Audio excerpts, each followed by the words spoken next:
Mga ipinagbabawal na archaeological sites na hindi maaaring pasukin ng mga eksperto. Mahalaga ang mga archaeological sites lalo na sa pag-aaral ng ating kasaysayan. Dito maaaring kumuha ng mga historical evidences ang mga siyentipiko.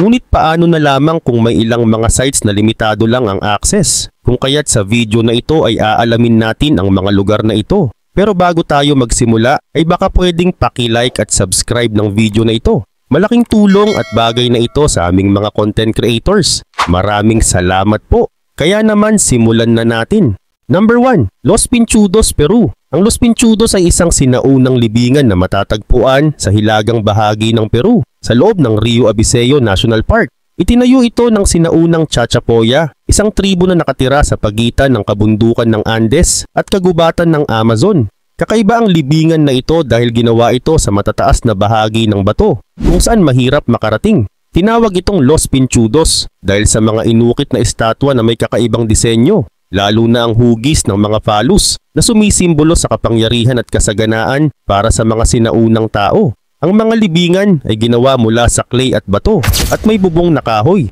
kulay pula, dilaw, itim at puti ang pintura sa mga ito. Dahil nasa isang maulap at mahalumigmig na kagubatan, madaling nasisira ang mga istruktura dahil sa ulan, hangin at paglago ng mga halaman. Ipinagbawal ang pagpunta sa lugar upang maprotektahan ito mula sa tuluyang pagkasira. Noong niyang 2000 at 2002 ay isinama ang Los Pinchudos sa World Monuments Watch ng World Monuments Fund dahil sa panganib na tuluyang masira ito. Dahil dito ay nagbigay ng $47,000 ang American Express upang ayusin ang libingan at palakasin ang pundasyon nito. Gumamit ng mga espesyal na paraan ng mga eksperto upang mapatibay ang mga pader at bubong. Ngunit kahit na inayos ito, patuloy pa rin ang pagkasira. Kaya kailangan ng mas pangmatagalang solusyon upang mapanatili ito. Kung kaya't ang Rio Abiseo National Park, kung saan matatagpuan ang Los Pinchudos, ay idineklarang UNESCO World Heritage Site noong 1990. Ang park ay may mahigit 30 na sinaunang archaeological sites at tahanan ito ng maraming hayop at halaman na dito lang makikita. Noong 1986 ay ipinasara ang parke sa publiko upang maprotektahan ang mga sinaunang lugar sa loob nito. Patuloy na nag-aaral ang mga eksperto upang alamin ang kasaysayan ng mga sinaunang istrukturang matatagpuan dito. Gayun din, napakahalaga ng Los Pinchudos dahil ipinapakita nito ang mga paniniwala at ritual ng sinaunang Chachapoya. Ang kakaibang disenyo ng mga libingan ay patunay ng kanilang kakayahan sa paggawa ng istruktura sa matataas at mapanganib na lugar. Pero dahil sa masamang panahon at epekto ng kalikasan ay nanganganib itong mawala kung hindi ito aalagaan. Number 2. Cueva de los Tallos, Ecuador. Ang Cueva de los Tallos ay isang malaking kuweba sa Ecuador. Matatagpuan sa lalawigan ng Morona, Santiago. Ang pangalan nito ay galing sa mga ibong tinatawag na Tallos na naninirahan sa loob ng kuweba. Matatagpuan ng kuweba sa isang makapal na kagubatan malapit sa Santiago River. Ang pasukan nito ay isang malalim na butas sa lupa na may lalim na 65 meters. Pagpasok sa loob ay makikita ang mahahabang lagusan na umaabot sa 4.6 kilometers at malalawak na silid. May isang silid dito na may sukat na 90 meters, ang haba at 240 meters naman ang lapad. Ang pinakamalalim na bahagi ng kuweba ay umaabot sa 201 meters. Dahil sa lalim at dilim sa loob ay mahirap itong pasukin at tuklasin. Para sa tribong Shuar, ang kuweba ay sagradong lugar. Ginagamit nila ito sa pangangaso ng tayos at iba pang ritual. Noong unang panahon ay naniniwala silang may mga espiritong naninirahan dito, kaya hindi basta-basta pinapayagan ng sino man na pumasok. Subalit noong 1969 ay isang explorer na nagngangalang Janos Juan Morix ang nagsabi na may natuklasan siyang golden library sa loob ng kuweba. Ayon sa kanya, may mga libro na gawa sa ginto at metal na naglalaman ng lihim na kaalaman ng isang sinaunang sibilisasyon. May ilan ding naniniwalang maaaring may kinalaman ito sa mga nilalang mula sa ibang mundo. Kaya noong 1973 ay isinulat ni Erich von Däniken ang aklat na The Gold of the Gods, kung saan sinabi niyang may mga artificial tunnels at kakaibang istruktura sa loob ng kuweba. Dahil dito ay maraming tao ang naniwala at naging interesado sa lugar. Dahil sa mga pahayag na ito ay isang malaking ekspedisyon ang ginawa noong 1976. Pinangunahan ito ng Scottish explorer na si Stan Hall at kasama ang mahigit 100 katao, kabilang ang mga siyentipiko, sundalo mula sa Ecuador at UK. mga kameraman, at maging ang dating astronaut na si Neil Armstrong. Marami ang nag-isip na kung isang sikat na astronaut ang sumama sa expedition ay maaaring may natatanging lihim sa kuweba. Samantala matapos naman ang masusing pag-aaral ay wala silang nakitang gintong aklat o extraterrestrial na ebidensya. Pero nakahanap sila ng mahahalagang bagay na may kaugnayan sa sinaunang kultura ng mga Shuar. Dahil dito ay mas pinaniniwalaang ang kuweba ay natural na anyo ng kalikasan na ginamit ng mga katutubo sa kanilang pamumuhay. Number 3. Ras Ir-Raheb, Malta. Ang Ras Ir-Raheb ay isang sinaunang lugar sa Malta na may mahalagang kasaysayan. Matatagpuan ito sa isang mataas na bahagi ng lupa sa northwest ng Malta, malapit sa nayon ng Bahariha. Ang lugar na ito ay nasa taas na 45 meters mula sa dagat at may malawak na tanawin ng baybayin. Dahil sa matataas nitong bangin ay ginagamit ito noon bilang palatandaan ng mga mandaragat. Noong sinaunang panahon, ang Ras Ir-Raheb ay may malaking kahalagahan. May natagpuang mga remains ng isang megalithic temple at iba pang istrukturang mula pa noong Punic at Roman times. Hindi pa tiyak ng mga eksperto kung ito ay isang templo o isang pribadong bahay. Ang ilang mga pag-aaral ay nagpapahiwatig na maaring ito ay isang dambana o templo na alay kay Heracles. May mga dokumentong mula pa noong 16th century na nagsasabing ang lugar na ito ay maaring ang Fanum Iunonis na binanggit ni Cicero. Samantala noong 1922 ay may isang magsasakang nakatuklas ng mga bahagi ng gusali na may mga maliit na tile. Dahil dito ay ipinakita ito sa isang Maltese archaeologist na si Themistocles Jamit. Mula 1961 hanggang 1962 ay nagsagawa ng paghuhukay sa lugar at nakita ang mga guho ng isang lumang kompleks. Ang mga natagpuang istruktura ay may mga silid na paikot sa isang patio. Iba't ibang sinaunang gamit ang nahukay sa Ras Ir-Raheb. May natagpuan na ivory plaque na may disenyo ng isang baboy ramo na nagpapahiwatig ng impluensya ng Punic culture. Mayroon ding mga clay figurine at iba pang bagay na may Hellenistic na disenyo. Ang pagkakaroon ng dalawang malalaking bato sa loob ng Punic Roman structures na ito ay nagpapakita na posibleng ginamit muli ang mas lumang gusali. Ito ay katulad ng ibang mga templo sa Malta tulad ng Tasilg.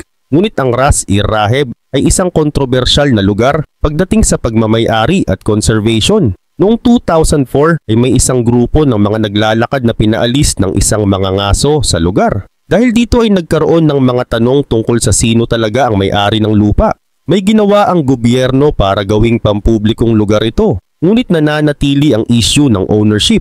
Number 4. Ani, Turkey. Ang Ani ay isang sinaunang lungsod na matatagpuan sa northeast part ng Turkey, malapit sa hangganan ng Armenia. Itinatag ito noong 5th century at naging kabisera ng kaharian ng Bagratid Armenia noong 10th century. Noong kasagsagan ng kanyang kasikatan ay tinawag itong lungsod ng 1001 na simbahan dahil sa dami ng mga simbahan at iba pang istrukturang panrelihiyon na itinayo rito.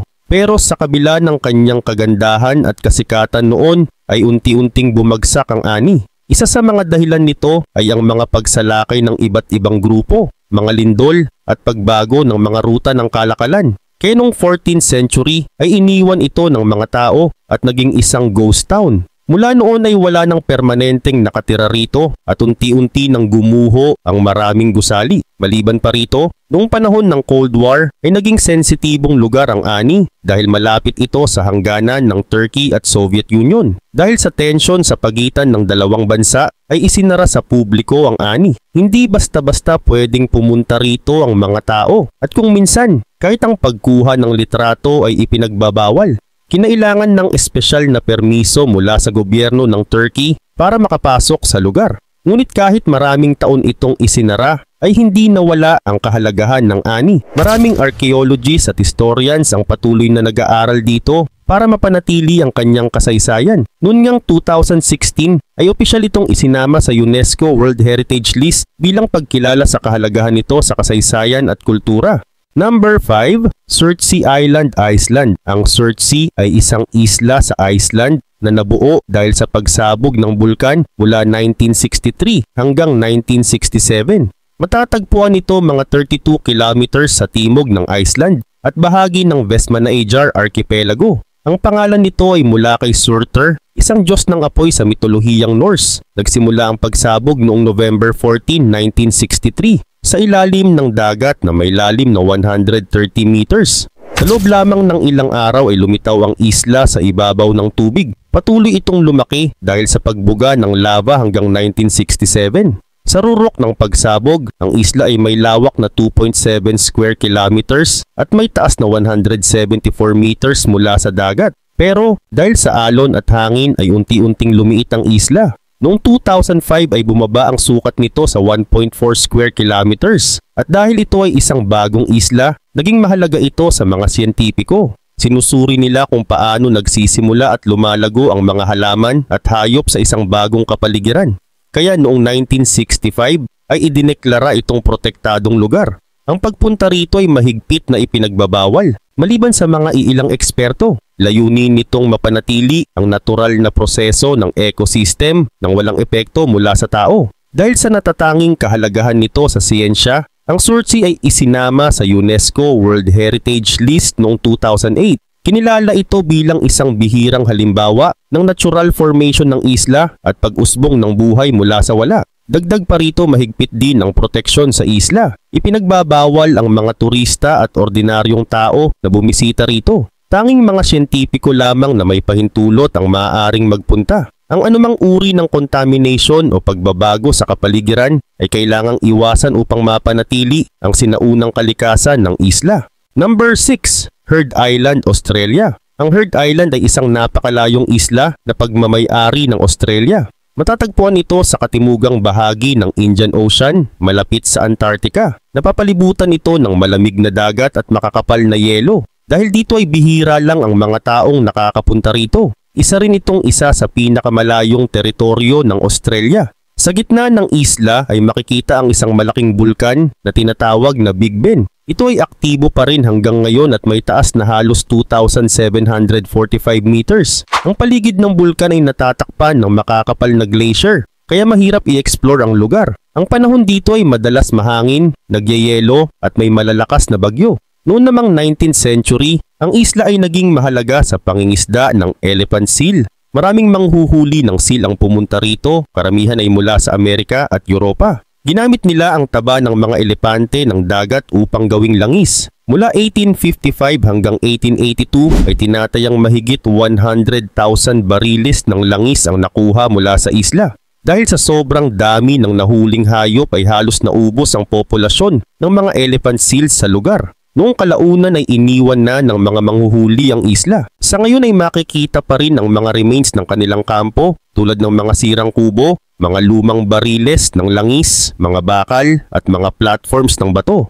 May mga libingan din sa isla, tanda ng mga namatay na manghuhuli dahil sa lamig at hirap ng buhay dito. Bagaman maraming lumang istruktura at labi sa Heard Island, hindi ito madaling bisitahin. Dahil sa malamig na klima at mapanganib na lagay ng panahon, ay bihira ang mga nakakapunta rito. Maging ang mga siyentipiko ay kailangan ng pahintulot mula sa gobyerno ng Australia bago makapunta sa isla. Mayroon ding mahigpit na batas upang protektahan ang mga hayop, halaman at makasaysayang lugar sa isla. Kung kaya't noong 1997 ay idineklara ang Heard Island bilang isang World Heritage Site dahil sa kanyang natatanging ecosystem at historical importance. Noon ding 2007 ay isinama rin ito sa National Heritage List ng Australia. Dahil dito ay bawal sirain, galawin o kuhanin ang anumang makasaysayang bagay sa isla. Ang mga patakarang ito ay ginawa upang mapanatili ang natural at kultural na yaman ng lugar. Number 7. Nihoa Island, USA. Ang Nihoa Island ay isang maliit na isla sa northwest part ng Hawaii. May sukat itong halos 0.7 square kilometers at matarik ang lupa rito. Ang pinakamataas na bahagi ng isla ay tinatawag na Miller's Peak na may taas na 273 meters. Ang pangalan ng isla ay galing sa salitang Hawaiian na Nihoa na ang ibig sabihin ay ngipin dahil sa matutulis at matatarik nitong anyo. Kahit maliit ang isla, ay may ebidensya na may sinaunang taong nanirahan dito noon pang 13th hanggang 15th century. May mga natagpo ang taniman ng taro at kamote na nagpapakita na may mga tao nang gumagamit ng lupa rito noon. Ayon sa mga eksperto, maaring may 100 katao na naninirahan sa isla kahit pa mahirap ang buhay dito dahil sa kakulangan ng fresh water. Bukod sa mga taniman, may natagpuan ding mga lumang templo na tinatawag na heiau. Ang mga ito ay gawa sa mga bato at ginagamit noon sa relihiyon at ritual ng mga sinaunang Hawaiians. Ang pagkakaroon ng heiau at iba pang mga istruktura sa isla ay patunay na mahalaga ito sa kultura ng mga taong dating nanirahan dito.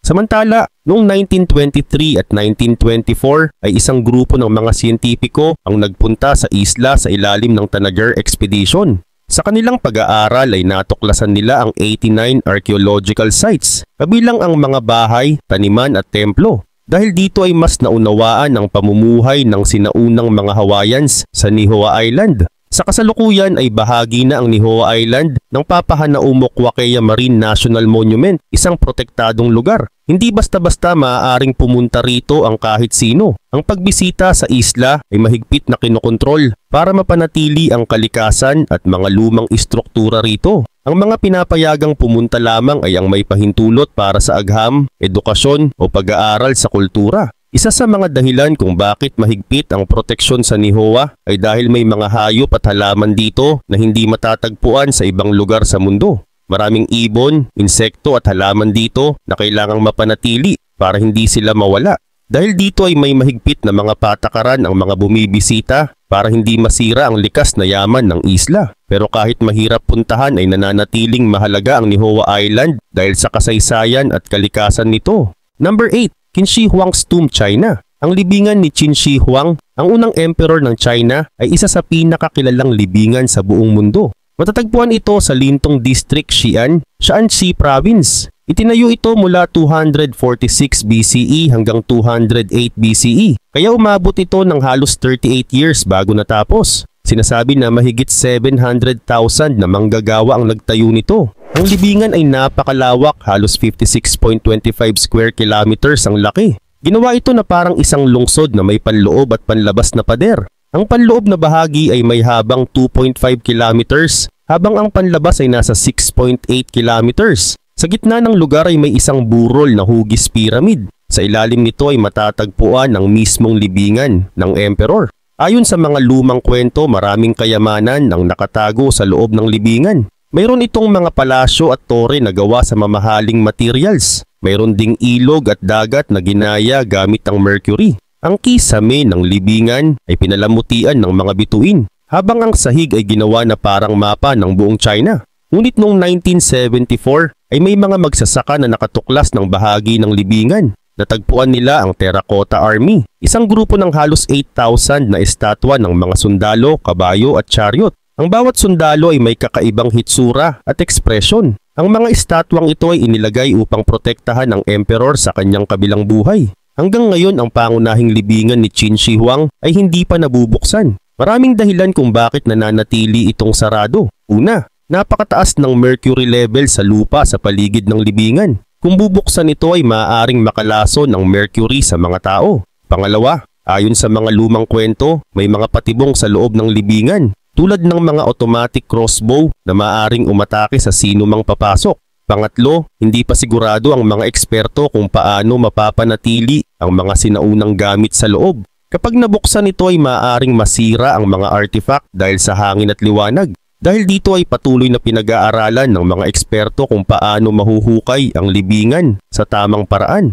Sa ngayon ay nananatili itong isang misteryo na pinangangalagaan ng gobyerno ng China. Number 9. Ise Grand Shrine, Japan. Ang Ise Grand Shrine o Ise Jingu ay isa sa pinakaimportanteng dambana sa Japan. Matatagpuan ito sa Ise City, Mie Prefecture, at ito ay isang mahalagang bahagi ng relihiyong Shinto. Ang dambana ay binubuo ng dalawang bahagi, ang Naiku o Inner Shrine at ang Geku o Outer Shrine. Ang Naiku ay iniaalay kay Amaterasu o Mikami, ang diyosa ng araw, habang ang Geku ay para kay Toyuke o Mikami, ang Diyos ng pagkain, pananamit at tirahan. Ayon sa kasaysayan, ang Naiku ay itinayo mahigit 2,000 years na ang nakalipas at ang Geku naman ay 1,500 years na. Ang lahat ng istruktura rito ay gawa sa Japanese cypress at hindi gumagamit ng pako. Sa halip, ang mga kahoy ay pinagkakabit gamit ang sinaunang paraan. Bawat 20 years ang dambana ay sinasadyang gibain at muling itinatayo. Ginagawa ito upang ipakita ang paniniwala sa panibagong buhay at pagpapanibago ng mga bagay. Ang huling pagtatayo ay noong 2013 at ang susunod ay sa 2033. Bakit nga ba hindi ito maaaring hukayin? Ang Isegrand Shrine ay hindi maaaring hukayin o galawin dahil sa mataas na respeto ng mga Japanese sa dambana. Itinuturing nila itong pinakabanal na lugar sa kanilang relihiyon. Ayon sa kanilang paniniwala, ang dambana ay tahanan ng kanilang mga Diyos, kaya't hindi ito maaaring sirain o hukayin. Mahigpit ang mga patakaran sa dambana. Walang ordinaryong tao ang maaaring makapasok sa pinakaloob na bahagi. Ang Emperor ng Japan at mga iilang pari lamang ang may karapatang pumasok dito. Ang publiko ay pinapayagan lamang sa labas ng dambana. May mataas na bakod na kahoy na pumapalibot sa lugar upang ito ay protektahan. Isa pang dahilan kung bakit bawal itong hukayin ay dahil sa kultura ng Japan. Naniniwala ang mga Japanese na ang paggalang sa kanilang tradisyon ay mas mahalaga kaysa sa paghahanap ng historical evidence. Hindi tulad ng ibang sinaunang lugar sa mundo na hinuhukay upang pag-aralan ang nakaraan, ang Isegrand Shrine ay hindi kailanman ginalaw o inimbestigahan ng mga archaeologist.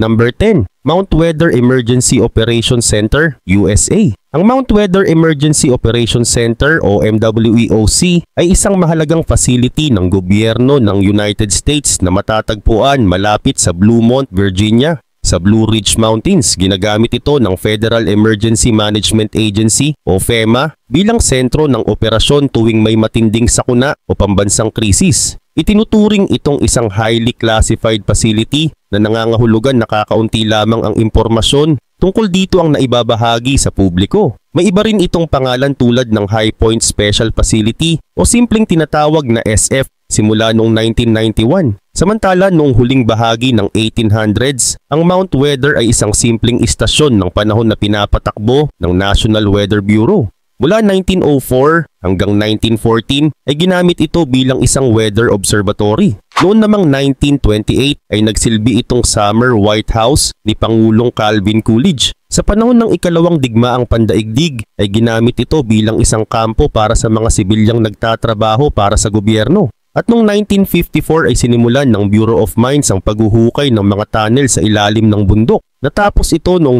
1959 at mula noon ay ginamit ito bilang isang underground emergency facility ng gobyerno. Dagdag pa rito may dalawang bahagi ang Mount Weather. Ang Area A ay ang bahagi sa itaas ng lupa na may lawak na 176 hectares. Dito matatagpuan ang mga opisina at training facilities ng FEMA. Ang Area B naman ay ang bahagi sa ilalim ng lupa na may lawak na 600,000 square feet.